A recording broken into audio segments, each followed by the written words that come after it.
Hey everyone, I'm Simon and I just finished watching the new Squid Game Season 2 Episode 1 titled Bread and Lottery.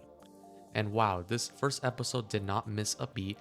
I wasn't bored for a single moment. From the start, I was actually instantly hooked as the episode picked up right where Season 1 left off at the airport.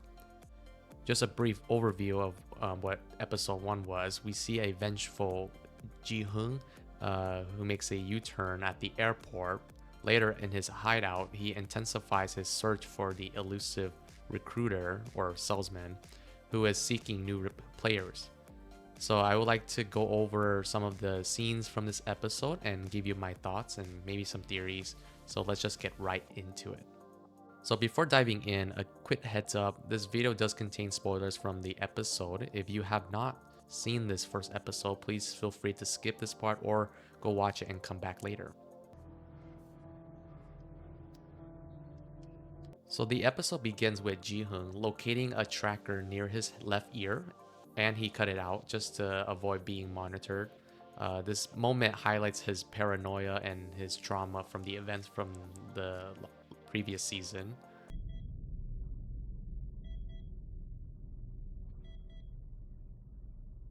Here we see that Jung-ho recovers from his gunshot wound in a light coma state, which was inflicted by his own brother, the frontman. He suddenly wakes up and recalls memories of his brother In-ho. Fast forward, we see Junho has returned to his duties as a police officer, but now focus more on traffic control. And here we get a conversation with his chief, and it's revealed that Junho has been asking for assistance to track down his brother. However, the higher ups dismiss his claims due to lack of evidence.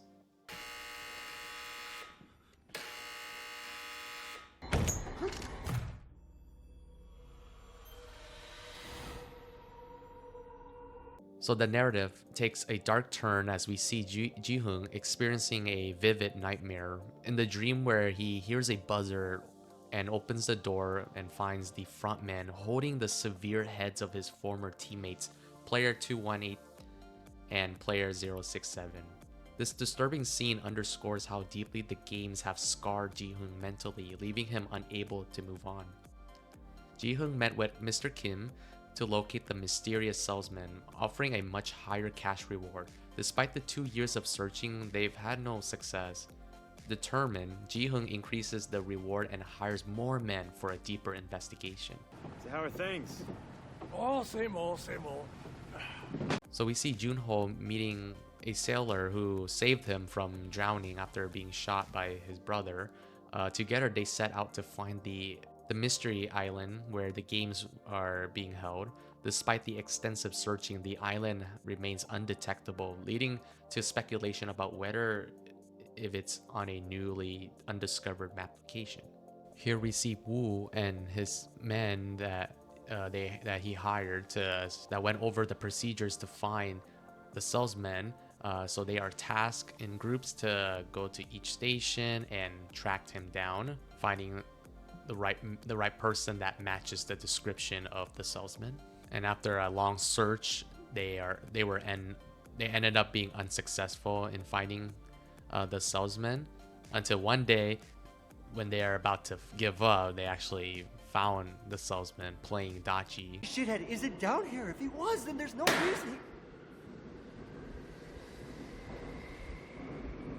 After finding the salesman, Woo and Mr. Kim decided to track him, follow him, letting Ji-hoon know that the salesman is back.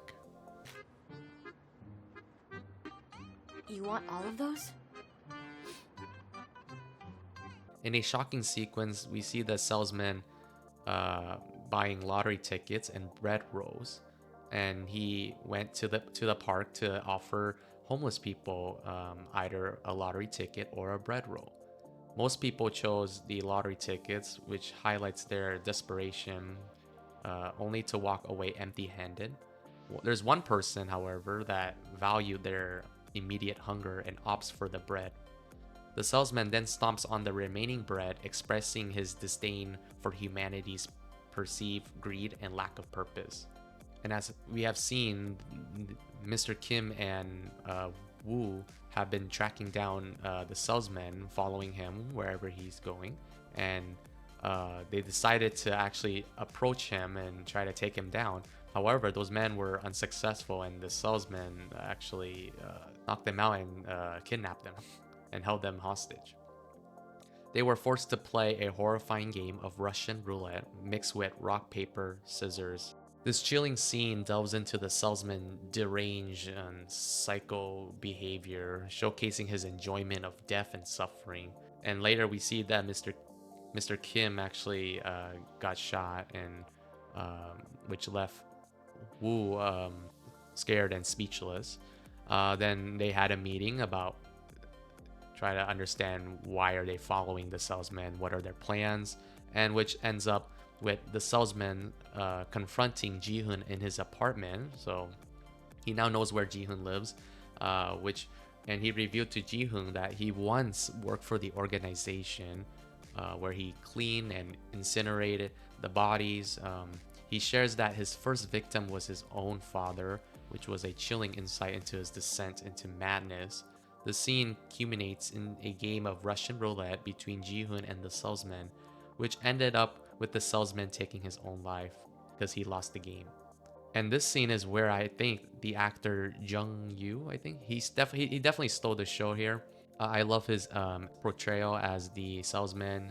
I genuinely felt intimidated by him because you don't really know what his full capabilities are.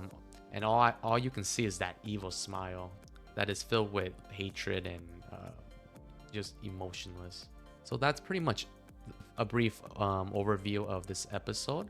It definitely offers a deep understanding of the salesman's twisted motivations, and it definitely sets the stage for the rest of the season. So let me know if I missed anything significant. Were there any like Easter eggs or anything of that? And share me your thoughts and theories below. So thank you guys for tuning in, and I will see you in the next video where we'll dive into episode 2, and hopefully I'll give you more theories.